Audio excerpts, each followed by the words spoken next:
Yo, what's going on? It's Josuke, and I'll be the first to admit that comparing these two things is not the easiest thing to do. But I've been seeing discords from Twitch streamers and in the chats, and also on Twitter about, shooting games being harder than fighting games, and I beg to differ. And before XX Headshot XX comes to try to crank a 90 on me about this video, it's just my opinion and my viewpoint of the two genres. I am by no means a pro at either of them. But before we get into it, make sure I like, comment, and subscribe to your boy. It'll really help me out. And check out my Twitch in the description below.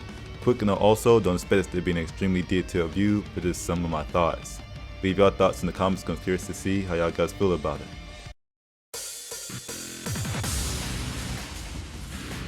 Alright, so for this video I'm going to divide my thoughts into specific points, and the first one I want to touch on is the mindset of the average casual gamer. So, the average casual gamer wants to be able to pick up the game and readily access things about the game that makes them cool, and then have something remotely positive reflected after they have played. Smash Bros is a weird case when it comes to the mindset of the average casual, because many believe they're decent at Smash Bros due to the accessibility of the game. And had that been the main focus of this video, then the argument would be much closer. However, most casual gamers go with the preconceived notion that traditional fighters are out of their range, because time invested is too high compared to time spent enjoying the game. Training mode isn't the bee's knees like it is for those who love the genre. Meanwhile, people who haven't even touched a shooting game before feel like they can get lucky enough to land a headshot by catching a drop on someone and spamming some shots in their direction. There is not enough ways to avoid the inevitable in a fighter due to the head-to-head nature of it as there is in a shooter like COD or Battlefield.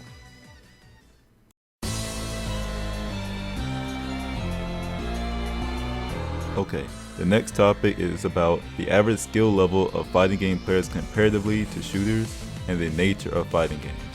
This topic is an interesting one because I have a gut feeling that some will not rock with this one at all.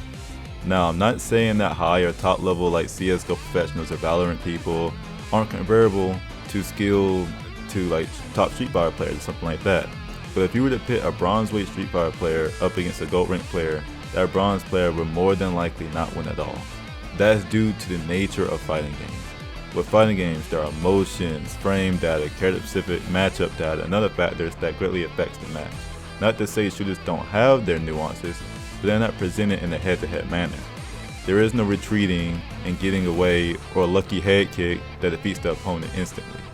This is not to say you have to be an expert to win or know how to Daigo parry or anything like that, but in order for you to progress, you have to take note of these things or else you would simply get steamrolled by the same options over and over again. Let's say you watch Shroud or Ninja. While these guys are uncontested top players and extremely skillful, they can make a wrong turn and simply die. The variables of shooting games often feel random, and you were just unlucky that you made a right turn when that camera was behind the door to the left. On another note, if I were to go against Punk or Daigo, I would never win at the skill level I am at now.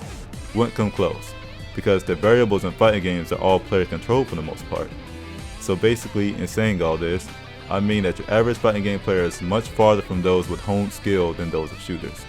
I'm not saying just because they get killed in the game though, that the person who killed them is comparable.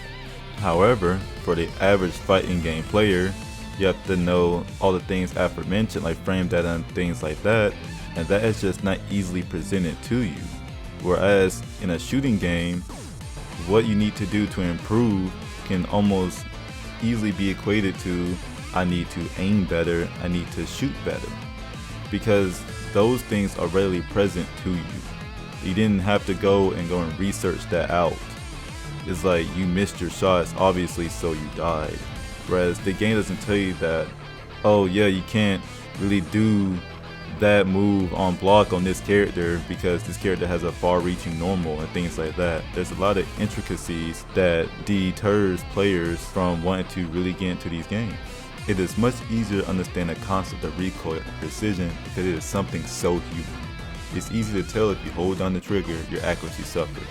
However, it upsets most people when this punch is connected to this other punch for seemingly no reason. And then when they will have to learn the combos, yeah, they might as well go and call it raps right there. This is actually pretty funny because I had a friend come over and he saw my Street Fighter wallet. He was like, yeah, I try to play Street Fighter, but man, there's so much shit you have to learn. There's so many characters, there's so many combos.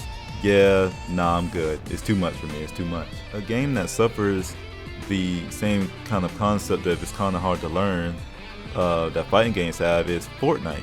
Fortnite has, the building mechanic, which for some people is like, this is entirely too much to learn, and this barrier of entry is so high I can't even enjoy the game like I want to. And so that is like one shooting game I see that is kind of like an outlier to it.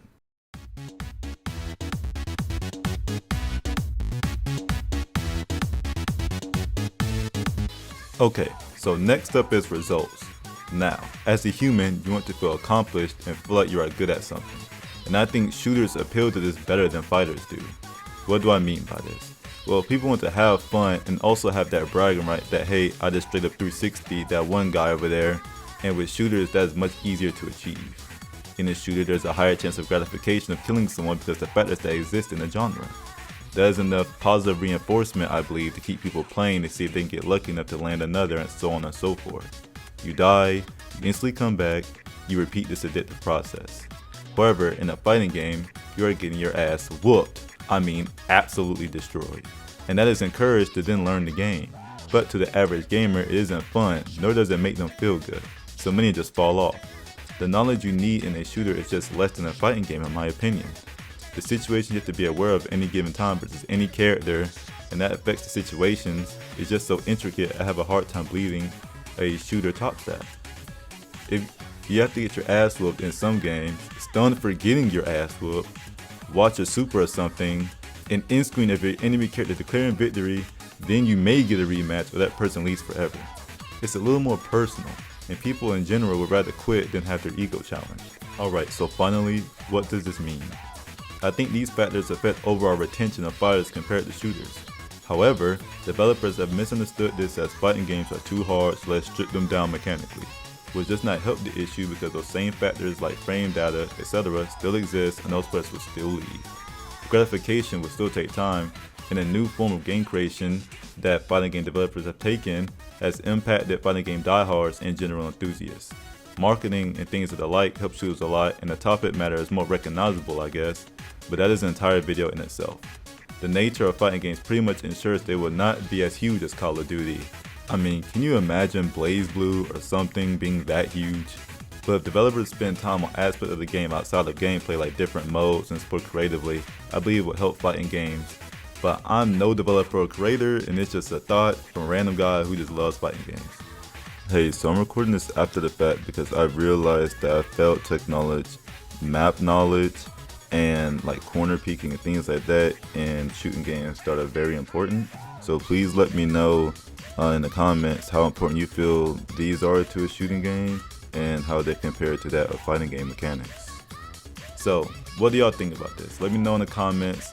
Like and subscribe for more videos. I enjoy making this, so I may do more of these type of videos in the future. Check out my Twitch. I talk about all sorts of stuff, and it's a really fun time. And I stream fairly regularly. So I'll catch y'all on the flip. Peace.